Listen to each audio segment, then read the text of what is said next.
Hey guys, Jay here. So a few months back, I tested out a bunch of audiophile isolation footers from various different companies like Isoacoustic, Stack Audio, Tough Nut Audio, and so on. And to my surprise, these rather inexpensive isolation cones from Tough Nut Audio outperformed even the footers that cost 5 to 7 times more. And of course, I'll link that video in the description so you can watch the entire thing. And after that video, some of you asked some really important questions in the comment section. A lot of you actually asked me, if this inexpensive cone works so well, then why would anyone buy audiophile platforms for $1,000, $2,000, or even $3,000?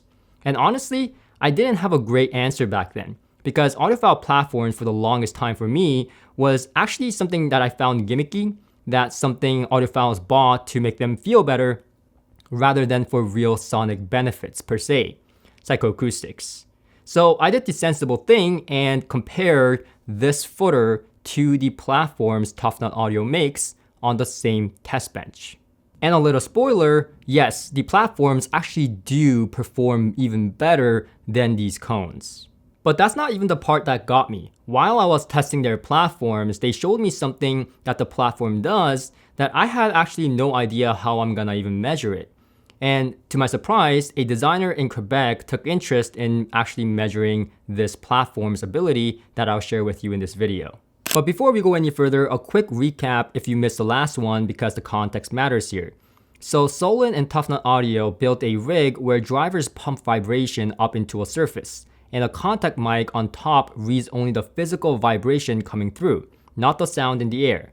So everything gets compared to a baseline. In this case, we use the butcher block as the baseline. And again, to our surprise, the cones knock the vibration down hard and beat the footers that cost a fortune. But here's the part that I need to get straight because this is something that I took a little bit of time to wrap my head around. So isolation cones like this is only really taking care of seismic vibration. So whatever vibration that is structurally born, that is traveling to your speakers or from the speakers, vice versa. So really, these are really doing one job that the platform does. The platform actually does 3 jobs in total. And Tough Nut Audio calls it the 3 Ds. The first one is disrupt, the seismic vibration coming up from the floor and the rack, basically what these footers do. And then the second D is actually deflect, the airborne energy hitting it out of the air. And that's what these carefully angled bevels do. We'll come back to that. And third, dissipate, the vibration coming out of the component itself. And that's what the aluminum plate is for, but we'll again come back to that. Because actually it does far more than just dissipate, as the designer in Quebec tested. But again, the footers only really take care of the first D, which is again, seismic vibration. So the question is the other 2 Ds worth paying for? So I went to investigate. I saw how these are made because I wanted to know if the inside earns the outside. And this is the part that started turning me around. And what I found was something that I didn't expect. They had way more attention to detail and reasons for using certain materials than I have ever imagined. So for example, they use a hardwood called maple. You probably heard of it before. But there's a specific way they use it and why they use it. It looks gorgeous, but it's not just for aesthetics.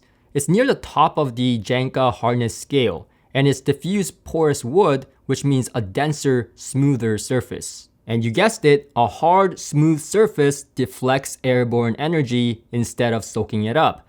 That's the second D built into the raw material. And I want you to take a real close look at the grains of this maple platform. And the reason I want you to take a close look is because vibration moves 4 times more efficiently along the grain than against the grain. So the maple running one way, then they cap the end grain with a rail running perpendicular before it ever touches the frame. Which means vibration racing along the grain hits a wall and has to fight cross grain to go further. And that kind of detail is somebody actively thinking about how energy moves through wood.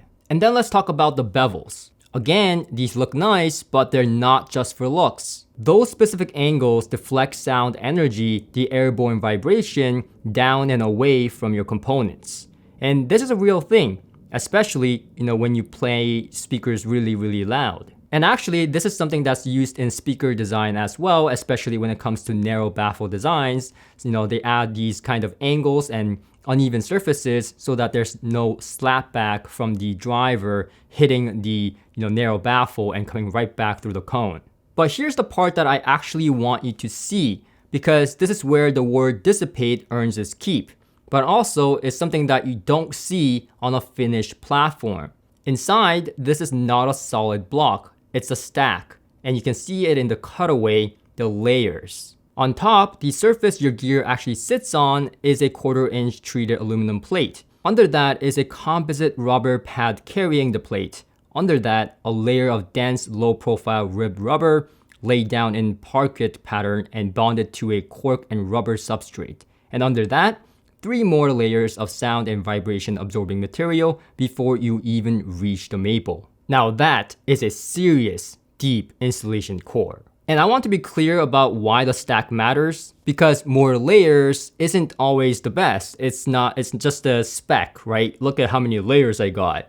But it's not just about that. What they actually built here is alternating hard, stiff layers. The aluminum, the maple with soft, lossy ones, the rubbers, the absorbing agents, and every single time a vibration tries to cross from a hard layer into a soft one, 2 things happen. Part of it bounces off that hard boundary because the material don't match, and part of it gets sheared inside the soft layer and turned into heat. And if you do that with one rubber layer, then you knock down a specific frequency. You do that with multiple layers, then you're targeting a wide range of frequencies. And that is the entire reason a properly layered platform does something a single rubber foot or a single cone physically cannot. And I thought I would never say this about a platform, but if you ever seen a meticulously thought out design to target vibration, I don't think I've seen better. And as you may know, I've tried and owned platforms that cost 5 to 10 times more than these platforms. Even the feet are in on it. The heavy stainless barrel sitting on the shock absorbing rubber cones, and every point where hardware touches the maple is isolated with a rubber washer. Absolutely nothing in this thing goes metal straight into wood without something soft in the path. That's the level of thought that turned me around. And one human detail that I want to put out there. These are all handcrafted by a master craftsman, Derek, every single one.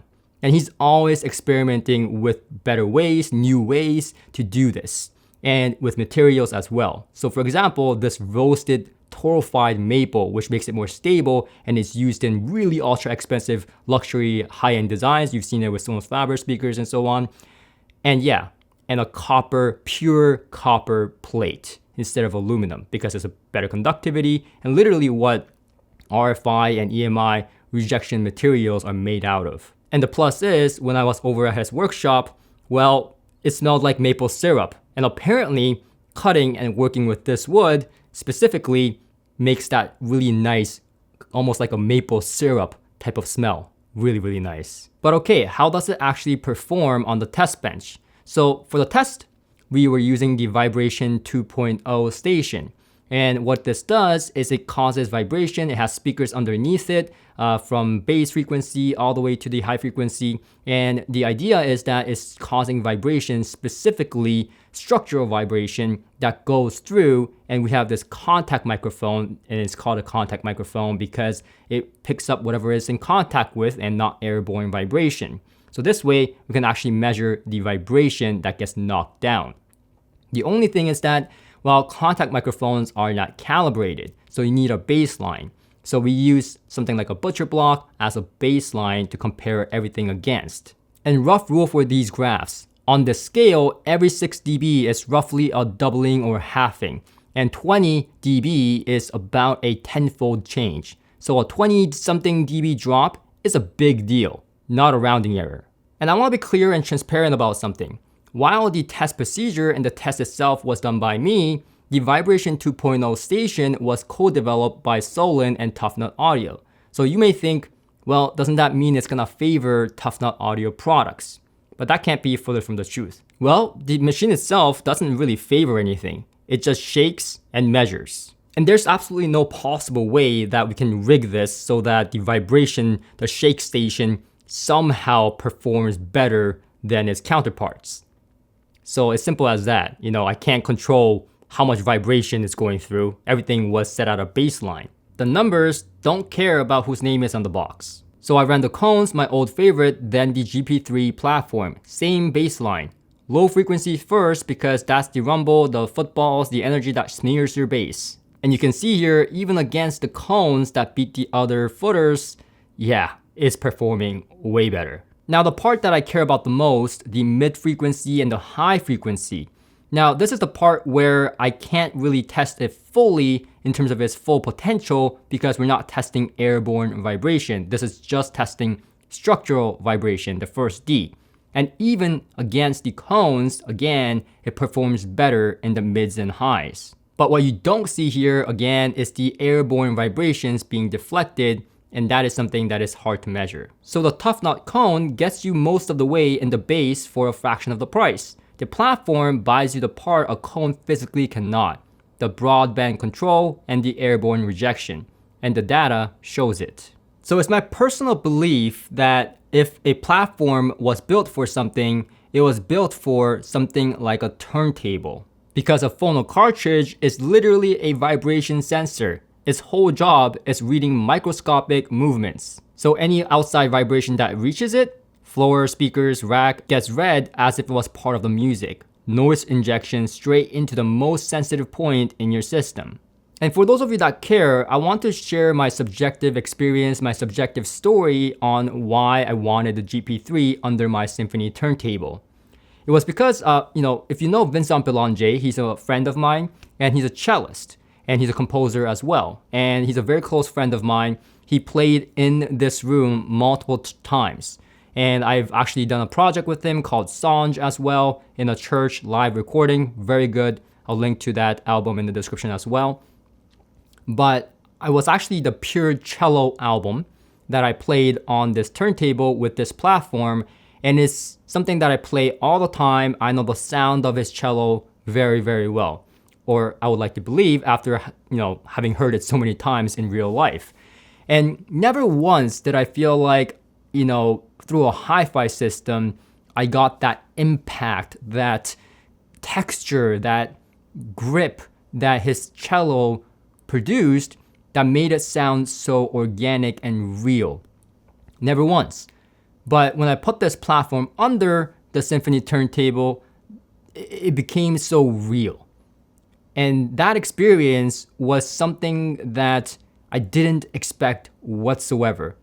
It's not like I changed the cartridge or the arm, but the difference it made was equivalent to something like that. And I know that's a big claim, cartridges and arms is everything when it comes to a turntable, but this was just absolutely phenomenal. It just opened up the sound stage. It really portrayed his cello as natural as it can. And I actually don't know if a combination of the 3Ds or what it's causing to make his cello sound so good, but the platform really was the only thing that I changed, and it brought that much of a change to my turntable system. So turntable, absolutely, I would highly recommend a platform like this. Second use case and things I've tested is tube amplifiers or tube integrated amplifiers. And the reason for that is because, tubes are microphonic. You ever tap on a tube while there's no music? You hear that tap through your speakers. If you've never tried it, don't take my word for it, go ahead and try it. And so every vibration matters when it comes to a tube amplifier. And really, the platforms, again, the airborne deflection, the dissipation, as well as the structural borne vibration being just decimated by these platforms, I can't really find a better platform for a tube amplifier, quite frankly. It is just incredible improvements all across the board when it comes to anything tube. Tube preamplifier, amplifier, integrated amplifier, highly recommended. And the third type of gear that I would recommend for a platform like this is CD players. It's mechanical. And actually, I have a really good story about this. Now, it wasn't the platform, but it was the footers. So I have a friend that has a CD player that he really loves. He loves the sound of it, the function of it, everything about it. The only thing is that it skips from time to time, and it got so frequent, he thought it was defective and it was time to move on. The thing is, he's so married to that CD player, he doesn't want to change it. So I said, what the hell, try the isolation cones to see if that works, right? So he tried the isolation cones, and no lie, no over exaggeration, ever since he got those cones on his CD player, it has not skipped once. Oh, and of course, he swears up and down that it made a huge improvement in terms of sound quality as well. So yeah, he's very happy that he doesn't have to change his CD player, and it was minimal cost of upgrading that really changed his world when it comes to keeping that CD player specifically. Now on the flip side, if you have like a DAC or a streamer, is a little vibration going to rearrange your world and rearrange your system? Probably not. It's not going to be as big of a difference as a turntable, CD player, or tube gear. Will it still make a difference? I'm sure, I've heard it. But is it as big of a difference? No. So be realistic depending on the gear you plan to put the platform under. But does that mean that everyone that doesn't have a tube gear, turntable, or a CD player can skip platforms entirely? Well, I thought so until I saw the second mechanism, the second hidden mechanism of this platform. And so here's the thing about aluminum plates. It's not just for damping. The aluminum plate, as you've probably seen, aluminum chassis in sensitive high-end equipment, for example, my EMM Labs, aluminum chassis, right? Accuphase, aluminum chassis. So aluminum chassis, and the reason it's used for high-end enclosures is because it rejects RF and EMI. And if you think RF and EMI is not an issue, then you might want to skip this part. But I actually made a video long ago when I used to work at Audio Excellence on how the RF and EMI was affecting my system, like actually exaggerated because there was some issues going on in my system. And I actually recorded the EMI and RFI coming through in my system. So it is very real. Of course, it's going to depend on your environment, but it is a very real thing. And an aluminum plate does the similar thing an aluminum enclosure does, reject RF and EMI. And if you still don't believe that this works, well, an independent designer in Quebec, Silvio, conducted a test to actually test this exact thing and see if the plate and the grounding scheme on this plate would actually help with RF and EMI. And to his surprise, and to actually my surprise, it actually worked wonderfully. And the cleanest way to see it is the scope. This is the surface of the aluminum plate, ungrounded. Look at that, a big ugly RF oscillation riding on the plate. Now ground the plane, same setup, same everything, watch. It basically flattens. The plate is draining that RF to ground instead of letting it sit there and radiate into your gear. On the analyzer, grounding the plate drops the picked up noise across the band by roughly 6 to 18 dB. Quick translation, on the scale 6 dB is about half, and 20 dB is about a 10-fold drop. So grounding the plate is cutting the noise by somewhere between 2 and 8 times depending on frequency. And just sitting a preamp on the grounded plate instead of a wood table dropped the 60 cycle line, that's your wall power hum, by about 21 dB, more than 10 times lower. That is not subtle. One more thing that tells you that somebody knew what they were doing. The type of ground matters. A round ground wire is fine at low frequencies, but RF doesn't care about resistance. It cares about inductance. So a wide, flat woven copper strap has far less inductance than a round wire, so it drains RF much better. And that's why they use the copper woven wire for this platform. So again, a small detail, but to explain why and how it works. And that test done by Silvio is very real. But as always, I want to give you my raw honesty. This is one test done by an independent designer and done on one equipment. It does not guarantee the same effect on your environment. So it's going to be environment difference, it's going to be equipment difference. So while it works, how well it works will depend on a variety of factors. And that's something that I have to put out there honestly. Meaning whether you hear the difference depends on your environment. Dirty power, lots of RF, high gain phono or tube stages, yeah, that's gonna be a real audible drop in your noise floor. But if you have really high-end equipment that already takes care of all that and your environment is electrically very quiet already, then you may hear less of a difference. So the test and the results are real, the measurements are real, how much of a difference you actually hear subjectively depends on your equipment and your environment. So remember, I said DACs and streamers may have less effect with this kind of platform in terms of vibration. But when it comes to EMI and RFI, it has nothing to do with vibration, and the platform is doing two jobs. So maybe that's why subjectively I hear a difference more than any isolation platforms or footers I've tried with DACs and streamers, specifically with Nut Audio's platforms. Now, if you're someone looking for something extraordinary and you have truly a problem with RF and EMI, or you will just want something that performs at a ridiculous level, well, there is this one that Nut Audio is working on right now. This is the torrefied maple with the copper plate. And again, the copper isn't just a flex, it's the metal we build EMI shields and Faraday cages out of in the first place. And it's around 60% more conductive than aluminum. So the exact job that you saw the aluminum plate do, the copper plate does even better. And it's not just electrical. The copper plate is actually way more dense than aluminum, about 3 times denser. So that plate adds real mass. On a mid-sized platform, you're putting something like 15, 16 pounds right at the bearing surface. And as you may know, mass is inertia. So a heavier copper plate allows the unit to be less excitable in the first place, because heavier, denser it is, the less is possible for vibrations to excite in the first place. So the copper torrefied maple version is quietly hitting both mechanisms at once, a better conductor of the RF job and a heavier, more stable platform for the mechanical one. And the roasted and torrefied maple is also not to just mimic a nice, gorgeous, walnut look. You see, you've probably seen it before as well on really expensive high-end speakers like Sonos Faber or really high-end instruments, they use torrefied wood. And what that means is that they are removing moisture from the wood itself, which makes it more stable. So it doesn't move with the season, which is exactly what you want under something as fuzzy and precise as a turntable for ears. And I'm not gonna BS you. I have not compared the copper plate version with the aluminum plate version and on a test bench and compared it back and forth to objectively prove to you that one is clearly better than the other.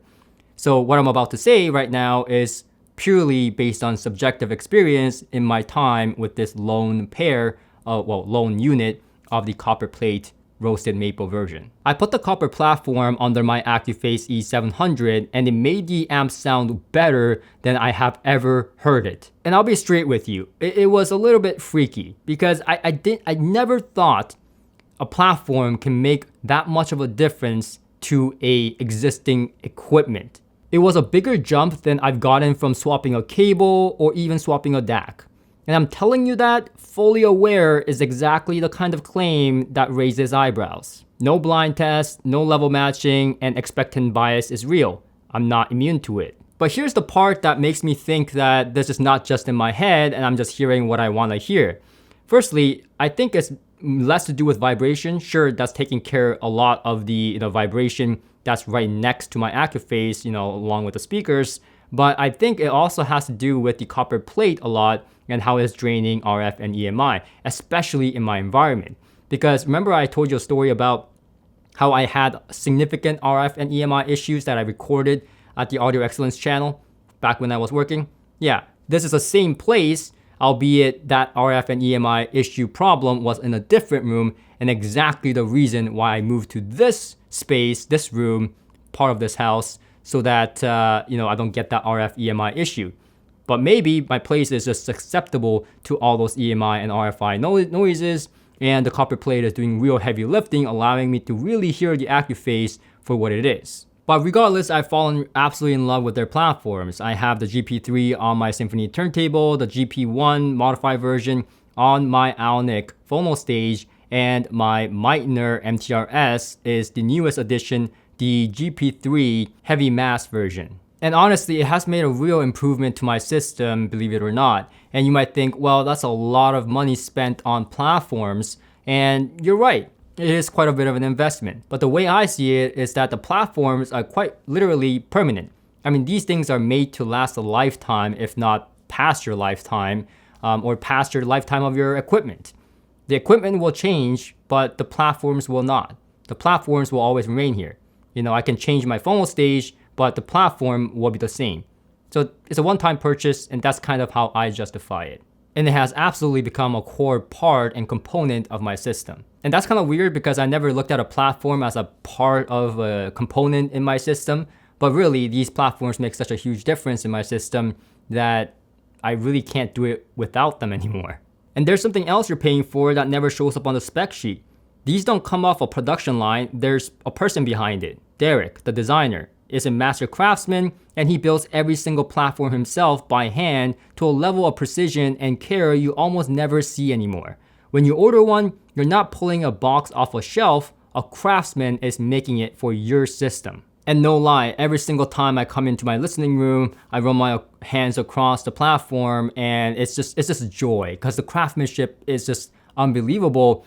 I keep coming back to it and appreciating it, and it's just mesmerizing. And that kind of care runs further than you think. He'll build you to fit exactly your setup. There's a customer who needs a GP1 for a Rega P10 sitting on a wall-mounted steel rack, and Derek relocated the platform's feet to just make it work. Even the shipping is thought through. Every platform ships in a custom-built crate that he builds, so a 40-pound slab of hardwood and metal actually arrives the way it left. I've heard people rave about the crate.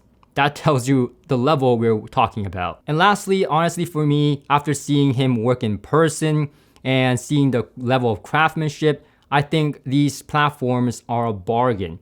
And yeah, I said it, I think it's a bargain. Because if I were to commission a craftsman that has this level of skill to make me something like this, it would cost me far more than what Derek is charging. But you tell me in the comment section, are you more of a person that rocks your gear without platforms or isolation footers because you don't believe in them? Or do you really care about those things, and have you seen improvements using tough nut cones or other isolation platforms under your gear? I want to know in the comment section, let me know, and I'll see you guys on the next one. Until next time.